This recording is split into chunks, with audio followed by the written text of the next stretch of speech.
மரியமுடைய மகன் ஈசாவை எப்படி கிறிஸ்தவர்கள் வரம்பு மீறி புகழ்ந்து கடவுளுடைய நிலைக்கு உயர்த்தி விட்டார்களோ அதுபோன்று நீங்கள் புகழ்ந்து விடாதீர்கள். நான் அவனுடைய அடியான் மட்டும்தான், அல்லாஹ்வுடைய அடியான் என்று சொல்லுங்கள், அவனுடைய தூதர் என்று சொல்லுங்கள், அதுவே போதுமானது. இதை தவிர வேற எது நீங்க சொல்ல வேண்டிய அவசியமே இல்லை. இந்த மௌலிது பாடல்களுடைய இருக்கக்கூடிய வார்த்தைகள் எப்படி அபத்தமான வார்த்தைகளா இருக்கும், சிந்திச்சு பார்க்கணுமா இல்லையா? நபிகளாரை பார்த்து சொல்கின்றார்கள், அஸ்ஸலாமு அலைக்க யா மாஹிய ஸுனூப், அஸ்ஸலாமு அலைக்க யா ஜாலில் குரூப். என்ன அர்த்தம் அதுக்கு? பாவங்களை மன்னிப்பவரே உங்கள் மீது சலாம் உண்டாகட்டும், கவலைகளை அகற்றுபவரே உங்கள் மீது சலாம் உண்டாகட்டும் என்று பாடுகின்றீர்களே, அல்லாஹ்வுடைய தூதரவர்கள் பாவங்களை மன்னிக்க கூடியவரா? நம்முடைய கவலையெல்லாம் போக்கக்கூடியவர்கள் அல்லாஹ்வுடைய தூதரவர்களா? அல்லாஹ் அதிகாரத்தை அவர்கள் கொடுத்திருக்கிறானா? அன்த கஃபாருல் ஹத்தாயா, சிறிய பாவங்களை எல்லாம் மன்னிப்பவர் நீங்கள் இல்லையா?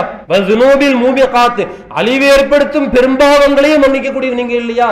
7 பெரும்பாவங்கள்ல முதலாவதாக அல்லாஹ்வுடைய எச்சரிக்கை செய்தது அல்லாஹ்வுக்கு இணை கற்பிக்கக்கூடிய பாவம். அது அல்லாஹ்வே மன்னிக்க மாட்டேன்னு சொல்லிட்டானே. அல்லாஹ் மன்னிக்காட்டாலும் பரவாயில்ல, நீங்க மன்னிக்க மாட்டீங்களா? எங்க கொண்டு போய் நிப்பாட்டுறாங்க ரசூலுல்லாஹ். எல்லாம் வல்ல அல்லாஹ்வின் அடியார்களே, அந்த ஏக இறைவனுடைய சாந்தியும் சமாதானமும் பற்றாத பெருங்கருணையும் நம் உயிரினும் மேலான பெருமானார் முஹம்மது ஸல்லல்லாஹு அலைஹி வஸல்லம் அவர்கள் மீதும் அவருடைய குடும்பத்தார் மீதும் அன்னலாரை மார்க்க விஷயங்களில் தங்களால் இயன்ற அளவிற்கு பின்பற்றி வாழ்ந்து மரணித்த நபித்தோழர்கள், நபித்தோழியர்கள், நல்லடியார்கள் அனைவர் மீதும், குறிப்பாக இந்த ஜும்மாவுடைய நன்மையை முழுமையாக அடையும் நோக்கத்தில் ஆரம்ப நேரத்தில் வந்திருக்கக்கூடிய நம் அனைவரின் மீதும் என்றென்றும் நின்று நிலவட்டுமாக. அன்பிற்குரிய சகோதர சகோதரிகளை, அல்லாஹுவால் படைக்கப்பட்டிருக்கக்கூடிய இந்த உலகத்தில் அவனிடத்திலே மறுமையினுடைய வெற்றியை எதிர்பார்த்து உலக வாழ்க்கையில் முஸ்லிம்களாக வாழக்கூடியவர்கள் இந்த வாழ்க்கையில் அல்லாஹுவை மட்டுமே வணக்கத்திற்குரியவனாக ஏற்று நடக்க வேண்டும், அவனை தவிர வேறு யாரையும் வணங்கிவிடக்கூடாது, அவனுக்கு இணையாக வேறு எதையும் ஆக்கிவிடக்கூடாது. மார்க்க அடிப்படையில் நாம் எதை பின்பற்றுவதாக இருந்தாலும் அது அல்லாஹுவால் அல்லாஹுடைய தூதர் மூலமாக காட்டித்தரப்பட்டதை மட்டுமே மார்க்கமாக ஏற்று நடக்க வேண்டும் என்கின்ற இந்த அடிப்படையை விளங்கி தன்னுடைய வாழ்க்கையை அமைத்துக் கொள்ள வேண்டும் என்பது அல்லாஹுடைய கட்டளை. யாரெல்லாம் இந்த அடிப்படையை முழுமையாக விளங்கியவர்களாக அதன்படி தன்னுடைய வாழ்க்கையை அமைத்துக் கொள்கின்றார்களோ அவர்களுக்கு நாளை மறுமையிலே அல்லாஹ் சொர்க்கத்தை கொடுப்பதாகவும், இந்த அடிப்படையிலிருந்து விலகி மார்க்கத்திற்கு முரணான காரியங்களை, மார்க்கத்தில் புதுமையான காரியங்களை யாரெல்லாம் பின்பற்றுகின்றார்களோ அவர்களுக்கு நாளை மறுமையினுடைய வாழ்க்கை மிகப்பெரிய கைசேதமாக ஆகிவிடும் என்பதை அல்லாஹ் ரப்பல் ஆலமீன் தன்னுடைய திருமறை குர்ஆன் வசனங்கள் மூலமாகவும் அல்லாஹுடைய தூதருடைய போதனைகள் மூலமாகவும் அதிகமாக இந்த சமுதாய மக்களுக்கு அல்லாஹ் விளக்கி சொல்லி காட்டுகின்றான். ஒரு வசனத்திலே அல்லாஹ் ரப்பல் ஆலமீன் பேசும்போது சொல்லி காட்டுகின்றான், வக்குலில் ஹக்கு மிர் ரப்பிக்கும், இந்த உண்மை உங்களுடைய இறைவனிடமிருந்து வந்துள்ளது.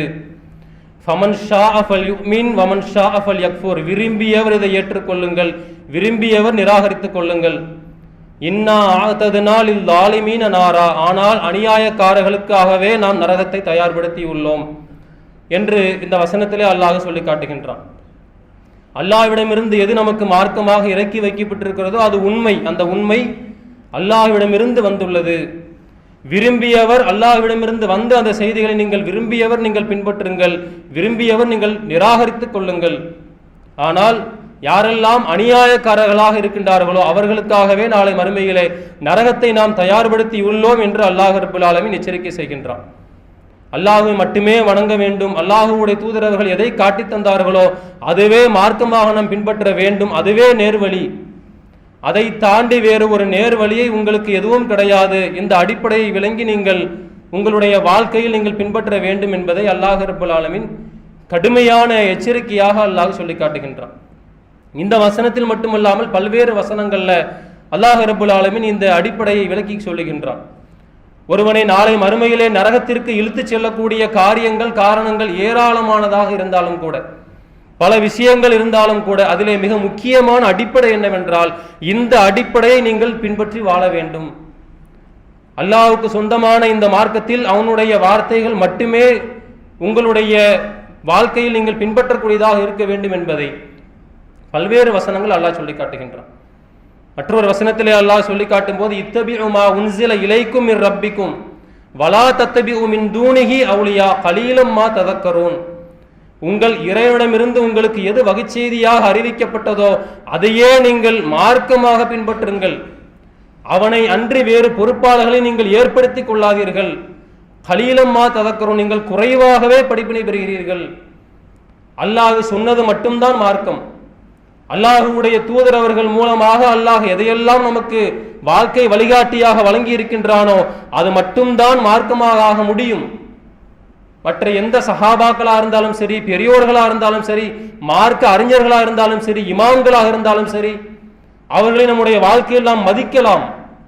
ஆனால் அவர்களுடைய வார்த்தைகளை நாம் மார்க்கமாக எடுத்து பின்பற்றி விடக்கூடாது.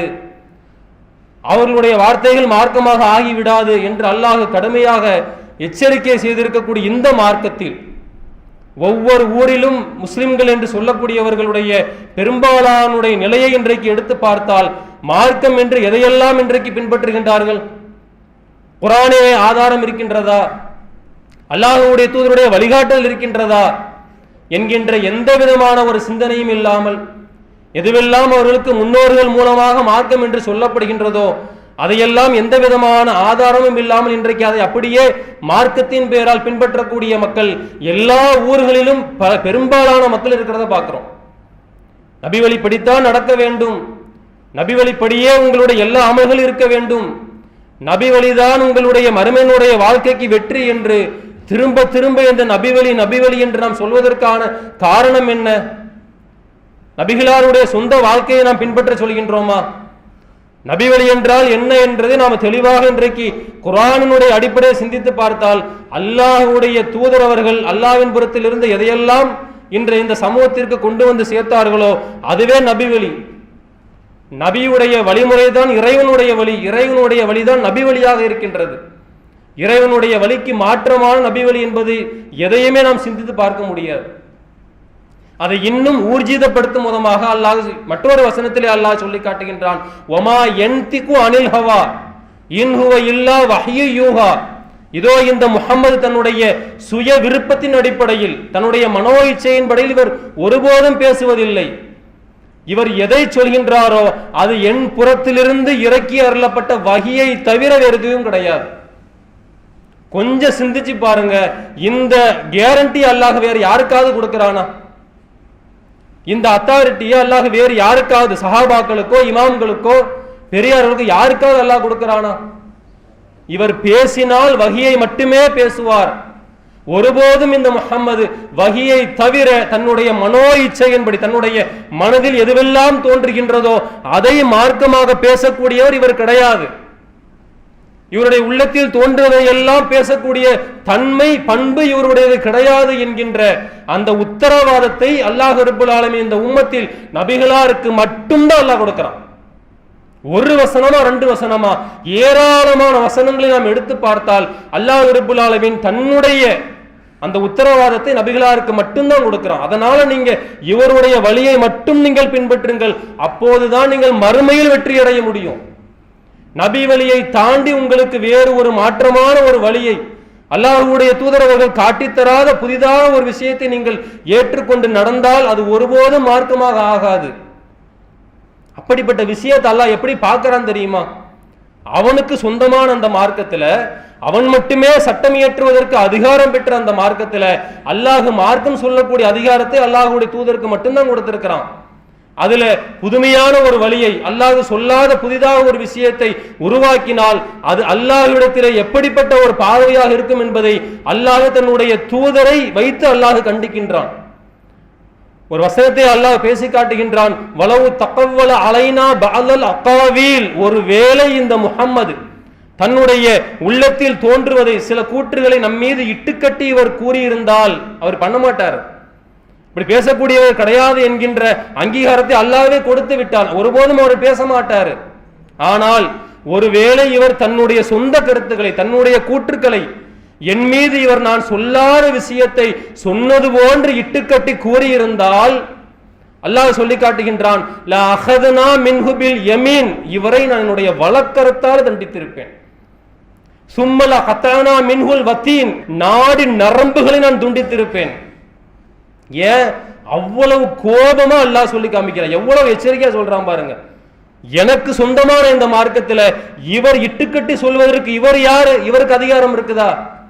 ஒருவேளை அப்படி செய்திருந்தால் நான் அவரை என்னுடைய வழக்கரத்தால் தண்டித்திருப்பேன், இவருடைய நாடி நரம்பை நாம் துண்டித்திருப்போம் என்று அல்லாஹ் சொல்லி காட்டுறான்னு சொன்னா, அல்லாஹ்வுடைய தூதருக்கே அல்லாஹ் இந்த வார்த்தையை பயன்படுத்துறான்னு சொன்னா, அவர்களை தாண்டி நாமெல்லாம் ஏமாத்துறோம். இமாம்கள் எவ்வளவு பெருசா இருக்க முடியும், பெரியார்கள் ஏமாத்துறோம். யாருக்காவது எல்லாம் அந்த அதிகாரத்தை கொடுப்பானா?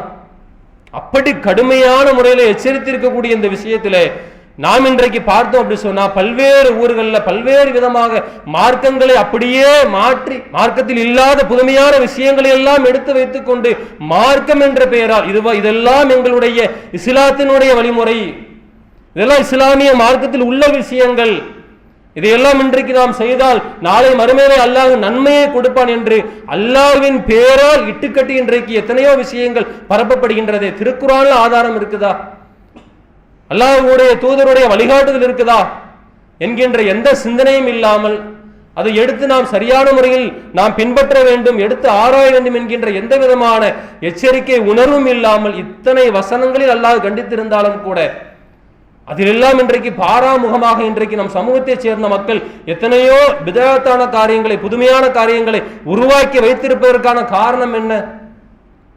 அல்லாஹ்வுடைய தூதர்கள் தான் வாழும் போதே இது மாதிரியான விஷயங்கள் மார்க்கத்திலே ஏற்படும், புதுமைகள் உருவாக்கப்படும். அவ்வாறு புதுமைகள் உருவாக்கப்படக்கூடிய நேரத்தில் மறுமையினுடைய வெற்றியை எதிர்பார்த்து பயணிக்கக்கூடியவர்கள் ரொம்ப ரொம்ப எச்சரிக்கையா இருந்து கொள்ளுங்கள் என்கின்ற அந்த எச்சரிக்கையை தன்னுடைய வாழ்நாள்ல ஏராளமான இடங்கள்ல பேசியிருக்கிறார். ஒவ்வொரு முறை அல்லாஹ்வுடைய தூதர்கள் எந்த உபதேசம் செய்தாலும் சரி, எந்த இடத்தில் பயான் செய்தாலும் சரி, இன்றைக்கு நாம் பயன்படுத்தக்கூடிய அந்த ஹதீஸினுடைய வார்த்தைகளை அல்லாஹ்வுடைய தூதர்கள் எச்சரிக்காமல் எந்த உபதேசத்தையும் செய்ய மாட்டாங்க. அப்ப எந்த அளவுக்கு முக்கியமா பார்த்திருப்பாங்க. ஒவ்வொரு முறையும் அல்லாஹ்வுடைய தூதர்கள் சொன்ன வார்த்தை என்ன? இன்ன அஸ்தகல் ஹதீஸி கிதாபுல்லாஹ், செய்திகளிலேயே உண்மையானது எது என்றால் அல்லாஹ்வுடைய வார்த்தையா இருக்கக்கூடிய கிதாப் குர்ஆன் மட்டும்தான். அதை தாண்டி எந்த விதமான உண்மையான செய்தியும் இருக்கவே முடியாது. வா ஹஸனல் ஹதி முஹம்மதின் ஸல்லல்லாஹு அலைஹி வஸல்லம், வழிகாட்டுதல் என்றால் என்னுடைய தூதராக இருக்கக்கூடிய என்னுடைய வழிகாட்டுதல் தான் சிறந்த வழிகாட்டுதல். வ ஷர்ரல் உமூரி முஹ்தஸாத்துஹா, காரியங்களிலேயே ரொம்ப கெட்ட காரியம் எது தெரியுமா? அருவருப்பான கெட்ட காரியம் எதுவென்றால் மார்க்கத்தின் பெயரால் புதிதாக உருவாக்குவது. அதெல்லாம் முஹ்தஸாத்துகள். எதுவெல்லாம் மார்க்கத்தின் பெயரால் புதுசாக உருவாக்கப்படுகின்றதோ அது எல்லாம் கெட்ட காரியம். வகுல்ல முஹ்தஸத்தின் பித்ஆ வகுல்ல பித்ஆத்தின் தலாலா வகுல்ல தலாலத்தின் ஃபின்னார். இந்த மார்க்கத்தின் பெயரால் உருவாக்கப்படக்கூடிய அனைத்துமே பித்ஆத்துகள், பித்ஆத் அனைத்தும் வழிகேடு. வழிகேடு உங்களின் நரகத்திற்குத்தான் உங்களை அழைத்து செல்லும். அல்லாஹ்வுடைய தூதரவர்கள் சொன்ன வார்த்தையை மட்டுமே பின்பற்ற வேண்டும் என்பது நேரு வழி. மார்க்கத்தில் புதுசாக உருவாக்கப்பட்ட காரியங்களை பின்பற்றுவது வழிகேடு. யாரெல்லாம் வழிகேட்டை பின்பற்றுகின்றார்களோ அவர்கள் செல்லக்கூடிய இடம் நரகம்தான் என்பதை அல்லாஹ்வுடைய தூதரவர்கள் ஒவ்வொரு முறையும் எச்சரிக்கை செய்திருக்கிறாங்கன்னு சொன்னா, நாம் இன்றைக்கு மார்க்கத்தின் பெயரால் தொழுகின்றோம் என்றால் அல்லாஹ்வுடைய தூதரவர்கள் காட்டி தந்த முறைப்படி இருக்க வேண்டும். அவர்கள் எந்த தொழுகை எப்படி தொழ சொன்னார்களோ அது மட்டும்தான் மார்க்கமாக ஆகும். அதை தாண்டி வேறு எதுவும் இருந்தாலும் அது பிதஅத்தான காரியம். தொழுகையாக இருந்தாலும் சரி, நோன்பாக இருந்தாலும் சரி, இன்ன பிற வணக்க வழிபாடுகள் எதுவாக இருந்தாலும் சரி, நன்மை என்ற பெயரில் நாம் ஒன்றை செய்தாலும் சரி, அல்லாஹ்வுடைய தூதர்கள் வழிகாட்டுதல் இல்லை அப்படின்னு சொன்னா அது பிதஅத்தான காரியங்கள் தான். அது நேராக நம்மை நரகத்திற்குத்தான் உங்களை அழைத்து செல்லும் என்பது அல்லாஹ்வுடைய தூதருடைய வார்த்தை, அவருடைய எச்சரிக்கை. அப்படியான காரியங்களை இந்த உலகத்தில் நாம எவ்வளவு செய்தாலும் சரி, அது நாளை மறுமையில் ஒருபோதும் அல்லாஹ்வுடைய அருளை பெற்று தராது, அல்லாஹ்வுடைய தூதருடைய பரிந்துரையை பெற்று தராது. நாளை மறுமையிலே ஒரு அடியார் மறுமையினுடைய வெற்றியை அடைய வேண்டும், சொர்க்கம் செல்ல வேண்டும் என்றால் அல்லாஹ்வுடைய தூதருடைய பரிந்துரை என்பது நாளை மறுமையிலே மிக முக்கியம். அவ்வாறு இருக்கக்கூடிய நேரத்தில் அவர் அழகான செய்தியை அல்லாஹ்வுடைய தூதர் சொல்லி காட்டுகின்றார்கள். நான் உங்களுக்கு முன்னால் அல் கௌசர் என்ற தடாகத்திலே உங்களுக்காக, என்னுடைய சமுதாய மக்களுக்காக நான் காத்து கொண்டிருப்பேன். அப்போது உங்களில் யார் எனக்கு அருகில் வருவதற்கு யாருக்கு முடிகின்றதோ அவர் அந்த கௌசர் தடாகத்தினுடைய தண்ணீரை அருந்த அனுமதிக்கப்படுவார். யார் அந்த தண்ணீரை அருந்தி விட்டாரோ அதற்கு பிறகு அவருக்கு தாகமே ஏற்படாது, அல்லாஹ்வுடைய அருளை பெற்றவராக மாறிவிடுவார். அப்போது சில மக்கள் என்னை நோக்கி வருவார்கள், அவர்கள் தடுத்து நிறுத்தப்படுவார்கள். எனக்கும் அவர்களுக்கும் இடையிலே மிகப்பெரிய ஒரு திரையை அல்லாஹ் ஏற்படுத்துவான், தடுப்பை ஏற்படுத்துவான். அப்போது நான் சொல்லுவேன், இன்னஹும் மின்னி, இவர்கள் என்னை சேர்ந்தவர்கள், இவர்கள் என்னை சேர்ந்தவர்கள் என்று நான் சொல்லும் போது அல்லாஹ்வின் புறத்திலிருந்து எனக்கு பதில் சொல்லப்படும், இன்னக லா தத்ரி மா ஹதஸு பஅதக, உங்களுக்கு தெரியாது முஹம்மதே, உங்களுக்கு தெரியாது இவர்கள் உங்களுக்கு பின்னால் இந்த மார்க்கத்தில் புதுமையான விஷயங்களை ஏற்படுத்தி கொண்டார்கள் என்று எனக்கு பதில் சொல்லப்படும். அப்போது நான் சொல்வேன், சுஹ்கன் சுஹ்கன் லிமன் கய்யர பாதி, மார்க்கத்திலிருந்து புதுசாக யாரெல்லாம் உருவாக்கி கொண்டார்களோ அவர்களை அல்லாஹ் தன்னுடைய அருளிலிருந்து அப்புறப்படுத்துவானாக, தன்னுடைய அருளிலிருந்து அப்புறப்படுத்துவானாக என்று நான் சொல்லிவிடுவேன் என்று அல்லாஹ்வுடைய தூதர் சொல்றாங்கன்னு சொன்னா, அல்லாஹ்வுடைய தூதருடைய ஷஃபாஅத்தை, பரிந்துரை நாளை மறுமையிலே பெற வேண்டிய மக்கள் அதிலிருந்து தடுத்து நிப்பாட்டப்படுவார்கள். அல்லாஹ்வுடைய தூதரே என்ன பண்ணுவாங்கன்னு சொன்னா, இவர்களை பார்த்து சாபமிடுவார்கள், சபிப்பார்கள். இவர்கள்லாம் மனிதர்களா? அல்லாஹ்வுடைய மார்க்கத்தில் புதுசா ஏற்படுத்தி விட்டார்களே, இவர்களை அல்லாஹ் தன்னுடைய கருணையிலிருந்து அப்புறப்படுத்துவானாக என்று நான் அந்த இடத்தில் சொல்லிவிடுவேன் என்று அல்லாஹ்வுடைய தூதர் அவர்கள் வாழும் போதே இந்த எச்சரிக்கை சொல்லியிருக்கிறாங்களே. இது மாதிரியான செய்திகளை குறித்து இன்றைக்கு சிந்திக்க வேண்டிய சமுதாய மக்கள் சிந்திக்கின்றார்களா? மார்க்கத்தில் புதுசாக ஏற்படுத்த வேண்டிய அவசியம் என்ன? இவர்களுடைய செயல்கள், இவருடைய காரியங்கள் எதை காட்டுகின்றது? அல்லாஹ்வுடைய மார்க்கத்தை அல்லாஹ் பூரணப்படுத்தவில்லை. அல்லாஹ்வுடைய தூதர் அவர்கள் வாழும் போது அல்லாஹ் முழுமையா கொடுத்திருக்கணுமா இல்லையா? எல்லா வழிகாட்டுகளும் சொல்லி இருக்கணுமா இல்லையா? ஆனால் அல்லாஹ் இதிலே குறை வைத்து விட்டான். அல்லாஹ் மார்க்கத்தை முழுமையாக்கவில்லை. அதற்கு பின்னால் வந்தவர்கள் தான் மார்க்கத்தை முழுமையாக்கினார்கள். எப்பேற்பட்ட ஒரு வழிகேடான விஷயம்! அல்லாஹ்வுடைய தூதர் வாழ்ந்த அந்த நேரத்திலேயே அல்லாஹ் ரப்பல் ஆலமீன் வசனத்தை இறக்கி வைத்து மார்க்கத்தை முழுமைப்படுத்துகின்றான். அல் யௌம அக்மல்து லக்கும் தீனக்கும் வ அத்மம்து அலைக்கும் நிஅமதி வ ரலீது லக்குமுல் இஸ்லாம தீனா. அல்லாஹ்வுடைய வார்த்தை. இன்றைய தினம் இந்த மார்க்கத்தை முழுமைப்படுத்தி விட்டேன், இதற்கு பிறகு இந்த மார்க்கத்தில் உங்களுக்கு வேறு எதுவும் தேவையில்லை. தொழுகையா இருந்தாலும் சரி, இன்ன பிற வணக்க வழிபாடுகள், நீங்கள் மறுமையிலே வெற்றி அடைவதற்கான எல்லா வழிகாட்டுதலையும் இந்த தூதர் மூலமாக நான் முழுமைப்படுத்தி விட்டேன் என்பது அல்லாஹ்வுடைய வார்த்தை. ஆனால் அதற்கு பிறகு பிதாத்தான காரியங்களை பின்பற்றவர்களுடைய என்ன ஓட்டம், அவருடைய செயல் எதை காட்டுதுன்னு சொன்னா, அல்லாஹ் மார்க்கத்தை முழுமைப்படுத்தவில்லை. அப்ப இந்த வசனத்தை அவர்கள் நம்பவில்லை, அதான அர்த்தம்? இந்த வசனத்தில் அல்லாஹ் பொய் சொல்கின்ற அதான அர்த்தம்? அவர்கள் வாயால் சொல்லாவிட்டாலும் கூட அவர்களுடைய செயல் அதைத்தான் காட்டுகின்றது. இப்ப இத்தனை எச்சரிக்கைகளை அல்லாஹும் அல்லாஹுடைய தூதரும் பல நேரங்களில் சொல்லி இருந்தாலும் கூட அதற்கு பிறகும் இவர்கள் புதுமையான விஷயங்கள் ஏற்படுத்துறாங்கன்னு சொன்னா, கடுமையான முறையிலே அல்லாஹுடைய தூதர் அவர்கள் எச்சரிக்கை செய்கின்றார்கள். மன் அஹ்தஸ ஃபீ அம்ரினா ஹாதா மா லைஸ ஃபீஹி ஃபஹுவ ரத்துன். நம்முடைய இந்த மார்க்கத்தில் நம்முடைய வழிகாட்டுதல் இல்லாத ஒரு காரியத்தை ஒருவர் செய்தால் அது நிராகரிக்கப்படும். அதை அல்லாஹ் ஏற்றுக்கொள்ள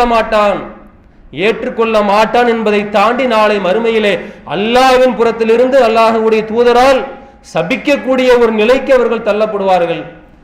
இது மாதிரியான புதுமைகளை பின்பற்றக்கூடியவர்கள், அதற்கு முட்டுக் கொடுக்கக்கூடியவர்கள், அதை வைத்து வாதம் செய்யக்கூடியவர்கள் யாராக இருந்தாலும் அதே நிலையில் அவர்கள் மரணத்தை சந்தித்தால் நாளை மறுமையிலே அது உங்களை நரகத்திற்குத்தான் இட்டு செல்லும் என்பது அல்லாஹ்வுடைய தூதருடைய எச்சரிக்கையாக இருக்கக்கூடிய இந்த நேரத்தில் முஸ்லிம் மக்கள் எங்கெல்லாம் மஹல்லாக்களாக நிறைந்து வருகின்றார்களோ எல்லா ஊர்களிலும் ஒவ்வொரு மாதத்திலும் ஒவ்வொரு பெயரால் புதுமையான காரியங்களை மார்க்கத்தின் பெயரால் பின்பற்றக்கூடியதை பார்க்கின்றோம். ரபியுல் அவ்வல் மாதத்தை எடுத்துக்கொண்டால் நாம் சொல்லவே வேண்டாம். ஏராளமான பிதஅத்தான காரியங்களையும் தாண்டி இணை வைக்கக்கூடிய ஒரு நிலைக்கு இன்றைக்கு முஸ்லிம்களுடைய அந்த காரியங்கள் இன்றைக்கு இருப்பதை நாம் பார்க்கின்றோம்.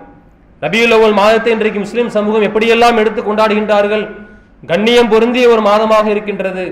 அல்லாஹ்வுடைய அருள்மலை பொழியக்கூடிய மாதமாக இருக்கிறது. அல்லாஹ்வுடைய தூதரவர்கள் பிறந்த ஒரு மாதமாக இருக்கின்றது. அதனால் நாம் இந்த மாதத்திலே அல்லாஹ்வுடைய தூதருடைய பிறந்த நாளை நாம் கொண்டாட வேண்டும். ஏன்? அல்லாஹ்வுடைய தூதரை நாம் கண்ணியப்படுத்த வேண்டுமா இல்லையா?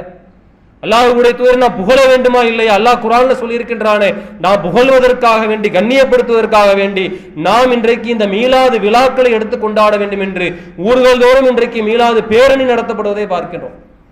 பிறந்த நாள் கொண்டாட்டம் என்பது முழுக்க முழுக்க மாற்று சமுதாயத்தை சேர்ந்த ஒரு கலாச்சாரம். இஸ்லாமிய மார்க்கத்திற்கும் பிறந்த நாள் கொண்டாட்டத்திற்கும் துளி அளவு கூட சம்பந்தம் கிடையாது. அல்லாஹ்வுடைய தூதரவர்கள் கொண்டாடியது கிடையாது, சஹாபாக்கள் கொண்டாடியது கிடையாது. மார்க்கத்தில் பிறந்த நாள் கொண்டாட வேண்டும் என்கின்ற ஒரு அடிப்படை ஆதாரம் எதுவுமே இல்லாத ஒரு நிலையில் அதற்கு எதிராக அல்லாஹ்வுடைய தூதர் அவர்களுடைய வார்த்தை என்ன? மன் தஷப்பஹ பிகௌமின் ஃபஹுவ மின்ஹும். யார் பிற சமுதாய கலாச்சாரத்திற்கு ஒப்ப நடக்கின்றார்களோ அவர்களைச் சேர்ந்தவரை, அவர்கள் இஸ்லாமிய மார்க்கத்திற்கு ஒரு சம்பந்தமே கிடையாது என்ற எச்சரிக்கையை யார் செய்தார்களோ அவர்களுடைய பேராலேயே இன்றைக்கு இந்த பிறந்த நாள் கொண்டாட்டத்தை, மீளாது விழாக்களை என்று எடுத்து இன்றைக்கு நடத்தப்படுவதை பார்க்கிறோம். எவ்வளவு பெரிய ஒரு அனாச்சாரமான விஷயம்! நபிகளார் எதை கண்டித்தார்களோ இந்த விஷயத்தை அவர்களுடைய பேர்லயே எடுத்து செய்யறாங்கன்னு சொன்னா எவ்வளவு பெரிய ஒரு மன தைரியம் இருக்க வேண்டும். அது மட்டுமல்லாமல் இன்றைக்கு அவர்களை புகழ்கின்றோம் என்ற பேர்ல வீடுகள்ல உட்கார்ந்து, பள்ளிவாசல்ல உட்கார்ந்து மௌலூதை இன்றைக்கு எடுத்து ஓதிக்கொண்டிருக்கிறார்கள். இந்த மௌலூதை எதுக்கு ஓதுறாங்க? அல்லாஹ்வுடைய தூதரை நாம் நேசிக்க வேண்டும், புகழ வேண்டும். அல்லாஹ்வுடைய தூதரை எப்படி நேசிக்க வேண்டும் என்பதை அல்லாஹ் குர்ஆன்ல சொல்லி இருக்கின்றான். அல்லாஹ்வுடைய தூதர்கள் எச்சரிக்கையாக செய்திருக்கின்றார்கள். அல்லாஹ்வுடைய தூதரை நேசிப்பதுனா என்ன? அல்லாஹ்வுடைய தூதரை பின்பற்றுவதுதான் நேசம். அதுதான் அல்லாஹ் மீது வைக்கக்கூடிய நேசம். அல்லாஹ்வே குர்ஆனை சொல்லி காட்டுகின்றான், அல்லாஹ்வை நீங்கள் நேசிப்பதாக இருந்தால் என்னை பின்பற்றுங்கள், அல்லாஹ் உங்களை நேசிப்பான். இது இஸ்லாமிய மார்க்கத்தில் அல்லாஹ் சொன்ன ஒரு அடிப்படை. அல்லாஹ்வுடைய தூதரவர்கள் தான் வாழும் போதே கூட என்னை நீங்கள் வரம்பு மீறி நீங்கள் புகழ்ந்து விடாதீர்கள், என்னை நீங்கள் புகழ வேண்டும், அதுல மாற்று கருத்து இல்லை. ஆனால் வரம்பு மீறி நீங்கள் புகழ்ந்து விடாதீர்கள். நபியல்லாஹ் சொல்லி காட்டுகின்றார்கள், மரியமுடைய மகன் ஈசாவை எப்படி கிறிஸ்தவர்கள் வரம்பு மீறி புகழ்ந்து கடவுளுடைய நிலைக்கு உயர்த்தி விட்டார்களோ அதுபோன்று நீங்கள் என்னை நீங்கள் புகழ்ந்து விடாதீர்கள். இன்னமா ஆனா அப்துஹு, நான் அவனுடைய அடியான் மட்டும்தான். அவ்வாறு என்னை நீங்கள் புகழ்வதாக இருந்தால் ஃபகூலு அப்துல்லாஹி வ ரசூலுஹு, என்னை நீங்க புகழ வேண்டுமா அல்லாஹ்வுடைய அடியான் என்று சொல்லுங்கள், அவனுடைய தூதர் என்று சொல்லுங்கள், அதுவே போதுமானது. இதை தவிர வேற எதுவும் நீங்க சொல்ல வேண்டிய அவசியமே இல்லை. அல்லாஹ்வுடைய தூதர் சொல்லுங்க, அவனுடைய அடிமையை சொல்லுங்க, இந்த வார்த்தைகளை தாண்டி வேறு நீங்கள் வரம்பு மீறி என்னை நீங்கள் புகழ்ந்து விட வேண்டாம் என்று அல்லாஹ்வுடைய தூதர் அவர்கள் கண்டித்திருக்கின்றார்கள். அப்படி இருக்கக்கூடிய நிலையில இந்த மௌலூது பாடல்களுடைய இருக்கக்கூடிய வார்த்தைகள் எப்படி அபத்தமான வார்த்தைகளா இருக்கும், கொஞ்சம் சிந்திச்சு பார்க்கணுமா இல்லையா?